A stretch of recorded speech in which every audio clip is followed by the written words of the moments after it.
Olá amigos da Avaliação, tudo bem? Esse fone que eu trago para vocês hoje é o Kinera Celeste Gumirro, ou o fone da Raposa de 9 Caudas, ou o fone do Naruto, como você quiser chamar esse cara aqui. Ele é um fone, cara, que ele traz um unboxing muito legal. Eu vou discorrer brevemente aqui para vocês o que ele traz, além das ponteiras ali, tá vendo? Dois tipos de ponteiras com dois tamanhos de bocais, um cabo de boa qualidade, uma escovinha de limpeza, que é legal. Eu não tenho nenhum fone que tenha trazido uma escovinha de limpeza até hoje. Você tem aqui um marca-texto, tá? Para você botar no livro aí, que traz a raposa de 9 caudas aqui. Gumirro é o nome dessa raposa de 9 caudas, muito famosa aí, é muito comum na cultura asiática. E Gumirro é o nome dela em coreano, tá? Aqui você tem a bolsinha de transporte. E aqui na capa ela traz uma ave, aqui não é uma raposa, um pouquinho diferente, mas bem legal. Um aspecto também bem bonito e com uma abertura diferenciada. Muito legal mesmo essa bolsinha. Você tem também um belo manual de instruções, bastante coisa aqui para você ler. E uma caixa bem bonita, que aqui na parte de trás ela traz inclusive a história da raposa de 9 caudas. Beleza? Ou seja, só no unboxing esse fone aqui já é caprichado. Porém, ele traz também uma característica que torna ele único, seja para o bem ou para o mal. Por quê? Ele é um fone que está trazendo alguma polêmica, tá? A Kinera diz que esse fone aqui ele é um planar, tá? Um planar quadrado. Eles chamam ele de SPD, esse driver, que é um Square Planar Driver. E, cara, na prática, ele traz características tanto de driver dinâmico, quanto de driver de armadura balanceada, quanto de driver planar. Então, eu diria que esse aqui é um fone híbrido, com armaduras balanceadas, uma armadura balanceada para médios e agudos, e para os graves, a gente tem aqui um driver planâmico balanceado magnético. E ele traz também uma curiosa impedância de 9 ohms apenas. Isso se reflete num comportamento bem característico dele, que eu vou expor daqui a pouco, beleza? É um fone com uma construção que é bem mais bonita, bem mais bela ao vivo do que nas fotos, tá? As fotos que a Kinera publicou dele, de início, ele ficava nessa posição aqui, parecia um vaso sanitário, dependendo da foto que você olhar aí na internet. Ele é um fone que foi moldado de uma forma bem cuidadosa, cara, com direito a uma... Nesse modelo aqui, tem a inserção aqui da raposa de 9 caudas, bem aqui na parte da frente dele, no faceplate dele. Cara, muito legal e não custa nada a mais. Você não tem por que comprar a versão lisa, a menos que você queira um fone mais discreto. Porque realmente essa raposa está bem bonita aqui nesse modelo, sem pagar nada mais por isso. Ele traz também um cabo, cara, bem legal, um cabo padrãozão, mas o trançado dele é diferente, tá? Ele traz a conexão aqui, que é aqueles 2 pinos, padrão, e aqui a saída também, 3,5, outro padrão aqui, banhado a ouro. É um cabo que eu achei bem interessante, bem legal aqui, para esse fone. Lembrando que é um fone de $50, só no unboxing, no visual dele e no cabo, você já vê que ele já valoriza bastante esse dinheiro que você pagou por ele. Ele traz, como eu falei, 2 tipos de ponteiras diferentes. Essa aqui com bocal maior e essa com bocal menor, que é a que eu utilizei a maior parte do tempo durante o meu teste, a que eu mais gostei no caso. Não é a mais confortável, tá? Mais confortável que eu achei é essa aqui, que ela é mais molinha. Porém, como vocês viram no teste lá do Triple In Sensibel, o Sensibel acabou ficando com essa ponteira aqui para ele. Beleza? E falando sobre o driver novamente, cara, tem um vídeo do Acros, que eu vou botar aqui um card, está em inglês, tá o vídeo. Ele explica que um planar magnético utiliza uma bobina de voz que ela percorre todo o diafragma do fone, tá? E no caso do driver do Gumirro, que ele usa, esse cara que usa um diafragma quadrado, um driver todo quadrado, e a bobina de voz dele está toda enroladinha, só de um lado desse diafragma. Ou seja, da mesma forma que fica num driver dinâmico. O driver dinâmico tem o diafragma na frente e a bobina de voz enroladinha atrás dele. Porém, esse mesmo driver traz dois ímãs paralelos, da mesma forma que, que o driver planar magnético. E esses ímãs ajudam a controlar o movimento da própria bobina de voz. E outro detalhe engraçado é que ele traz uma construção que lembra uma armadura balanceada. Ou seja, é por isso que eu chamo esse driver aqui de planâmico balanceado magnético. Mas você chama como você quiser, como planar, como dinâmico, seja lá o que for, o que importa é que ele é bem legal.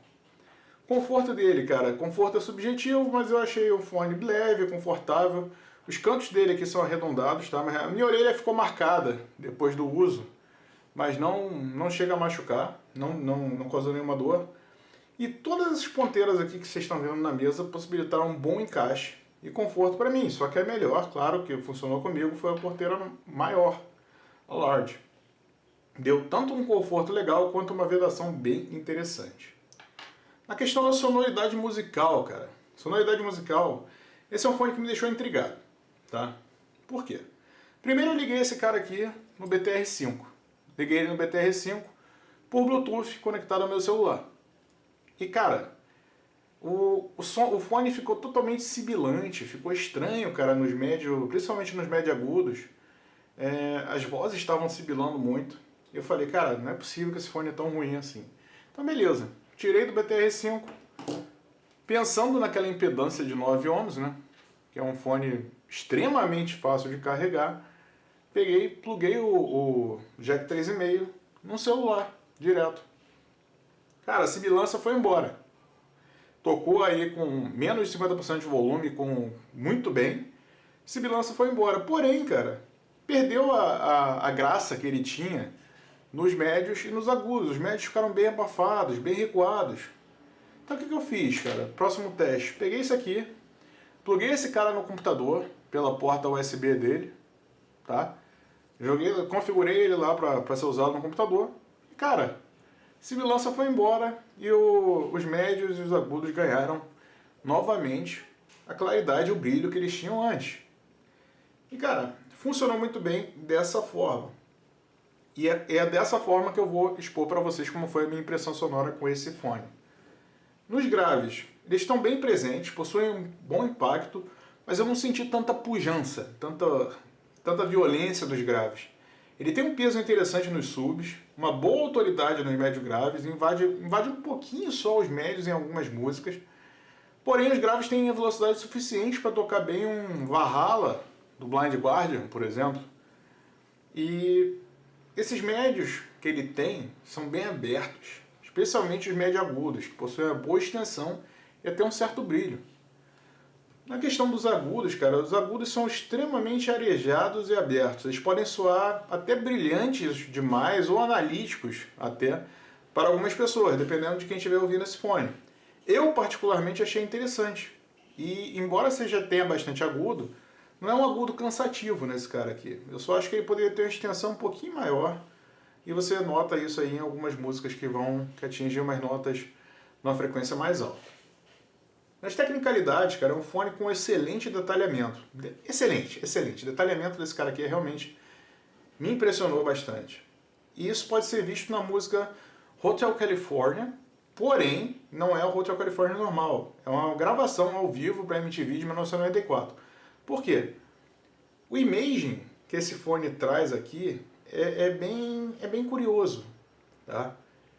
Porque em faixas ao vivo, o imaging das palmas é interessante. Você se sente ali no meio do público. Você ouve uma palma aqui, uma palma ali, você consegue mapear mais ou menos onde o pessoal está batendo palmas. É uma sensação interessante.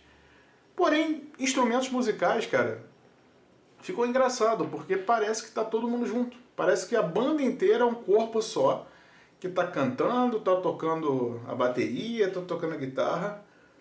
Eu achei engraçado. Não chega a ser ruim, mas eu achei engraçado. A separação de instrumentos dele está dentro do que se espera de um fone híbrido, porém longe de um Truffaut Zero, por exemplo. E o palco sonoro dele eu achei mais contido. Um palco sonoro menorzinho. Sonoridade em jogos, cara. Sonoridade em jogos, ele tem, como é um fone com detalhamento impressionante, na minha opinião, eu achei um dos detalhamentos mais fantásticos que eu já vi, de todos os fones que eu já testei. Ele tem uma sonoridade boa também nos médios e agudos. Então o que acontece? Battle Royale com esse fone aqui fica incrível, tá? Eu gostei muito da forma como ele apresenta a distância dos passos ou dos tiros no Warzone ou no PUBG. Então, PUBG, né, para quem preferir assim. E isso é bem legal nesse fone aqui. Você jogar um Battle Royale com esse fone faz a diferença, tá? É como se fosse um cheat que você está usando, porque você vai perceber as coisas muito melhor do que a maioria dos seus oponentes. Já no CSGO, cara, os passos também soam bem, assim como o som do inimigo recarregando.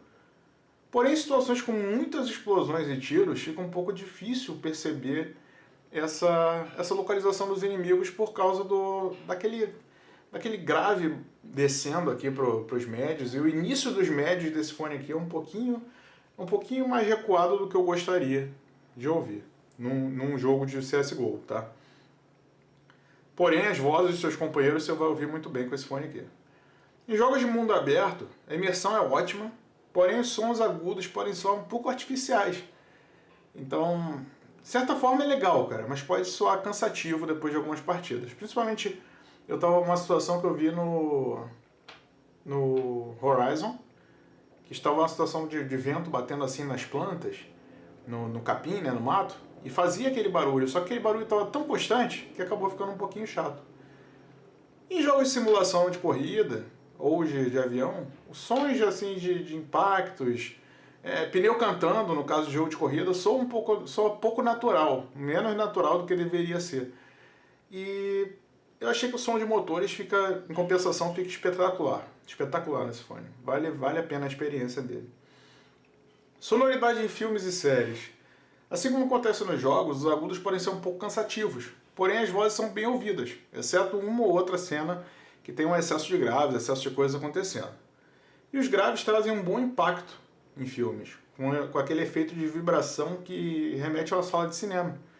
Ou seja, nesse ponto ele funciona legal. A usabilidade dele, cara, ele traz um cabo com aspecto robusto, então você não precisa se preocupar com a durabilidade desse cabo aqui, com o risco dele arrebentar, e se por acaso acontecer, é um cabo que você pode trocar. Então, isso aí nessa faixa de preço não tem por que se preocupar com essa questão do cabo. Ele traz uma vedação excelente, tá? É bom para usar em lugares barulhentos. Você realmente fica isolado do que está acontecendo lá de fora.